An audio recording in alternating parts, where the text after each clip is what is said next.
بسم الله الرحمن الرحيم.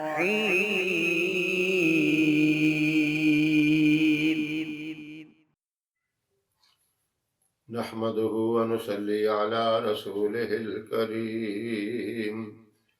أما بعد فأعوذ بالله من الشيطان الرجيم. بسم الله الرحمن الرحيم.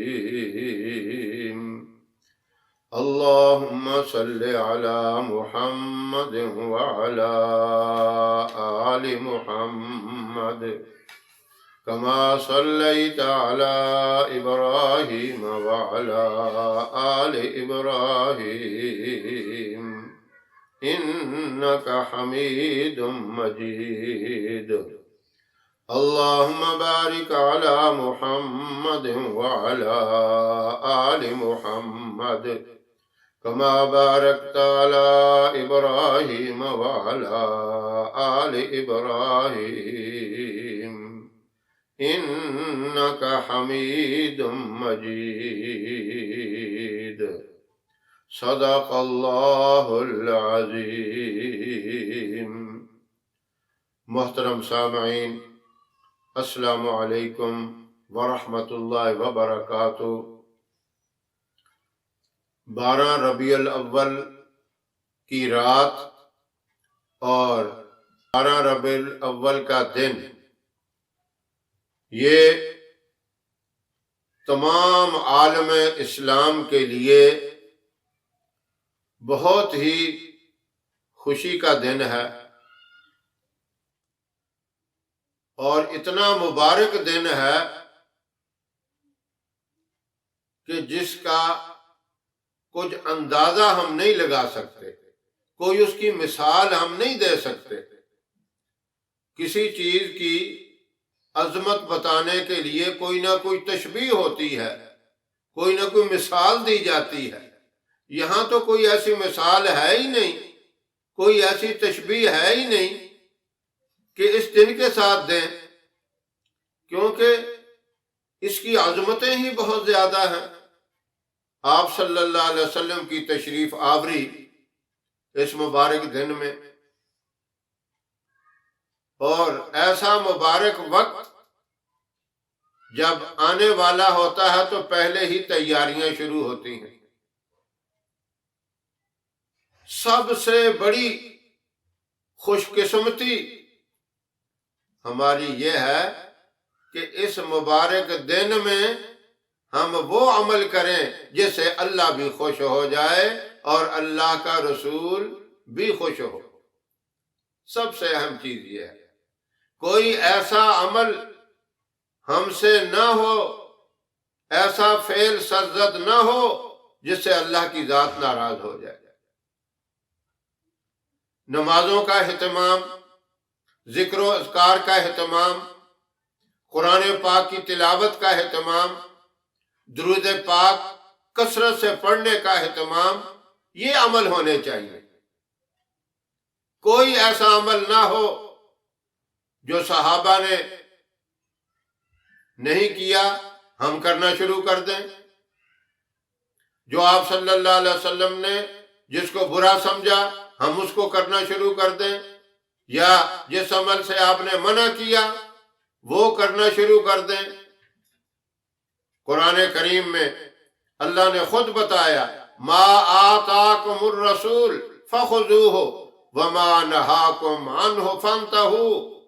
میرے پیارے محبوب نے، میرے لاڈلے نے جو کام بتا دیا، جس کام کا حکم دے دیا اس کو کرو، اور جس چیز سے منع کر دیا اس سے باز آ جاؤ۔ بس اسی میں کامیابی ہے۔ آپ صلی اللہ علیہ وسلم کی مبارک زندگی ہمارے لیے ایک بہترین نمونہ ہے۔ ہر عمل میں، عبادات میں، معاملات میں، گھریلو معاملات کے اندر ہو، بیویوں کے ساتھ سلوک ہو، ماں کے ساتھ، بہنوں کے ساتھ، بیٹیوں کے ساتھ، اولاد کے ساتھ، پڑوسیوں کے ساتھ کیا کرنا ہے، جو طریقے بتا دیے وہ تو 12 مہینے اس پہ عمل کرنا ہے، لیکن اس مبارک دن میں ہم نے تجدید کرنی ہے اور عہد کر لینا اللہ سے، اے اللہ تیرے محبوب کے خلاف، اس کی مرضی کے خلاف، اس کے حکم کے خلاف ہمارا کوئی قدم نہیں اٹھے گا، ہمارے ہاتھ نہیں اٹھیں گے، زبان نہیں حرکت کرے گی، یہ عہد کر لینا ہے۔ اور سب سے بڑی سعادت درود و سلام کا تحفہ بھیجنا ہے۔ عرض کی میرے ماں باپ آپ پہ قربان ہوں، کیا میں آدھا دن درود پاک پڑھوں؟ آپ نے فرمایا اس سے بھی زیادہ کر دیں۔ وہ عرض کرنے لگے کیا میں پورا دن ہی درود پاک پڑھوں؟ آپ نے فرمایا ہاں، اگر تو پورا دن درود پاک پڑھے گا اللہ رب العزت تجھے بغیر مانگے ساری نعمتیں عطا فرمائیں گے، تیری دعائیں اللہ قبول فرمائیں گے، بن مانگے اللہ تجھے عطا فرمائیں گے، اللہ تجھ سے راضی ہو جائیں گے اور تیرے حق میں جنت کا فیصلہ ہو جائے گا۔ تو اس لیے اس مبارک رات میں 12 ربیع الاول کی رات یعنی مغرب سے لے کر 12 ربیع الاول کا دن مغرب تک آپ نے جتنا بھی زیادہ سے زیادہ درود پاک ہو سکتا ہے وہ پڑھنا ہے۔ بس یوں پڑھیں کہ لوگ آپ کو دیوانہ کہنے لگ جائیں، لوگ آپ کو مجنون کہنے لگ جائیں۔ درود پاک کثرت سے پڑھیں، پھر دیکھیں، اور اگر کوئی مقصد آپ ذہن میں رکھ کے پڑھیں گے اللہ اس ضرورت کو، اس حاجت کو پورا کر دیں گے۔ کوئی بندہ قرضوں کے نیچے دبا ہوا ہے، وہ یہی نیت کر کے کہ یا اللہ تو اپنی رحمت سے میرے قرضوں کی ادائیگی کا انتظام فرما دے، اس نیت سے درود پاک پڑھتا ہے تو اللہ غائبانہ انتظام فرما دیں گے۔ کوئی بھی مقصد ہے، روزی کی تنگی ہے، پریشانی ہے، بیماری ہے، کوئی اولاد کی طرف سے پریشانی ہے، پڑوسیوں کی طرف سے ہے، رشتہ داروں میں سے کسی کی طرف سے ہے، کوئی اسے اذیت پہنچا رہا ہے، ناجائز تنگ کر رہا ہے،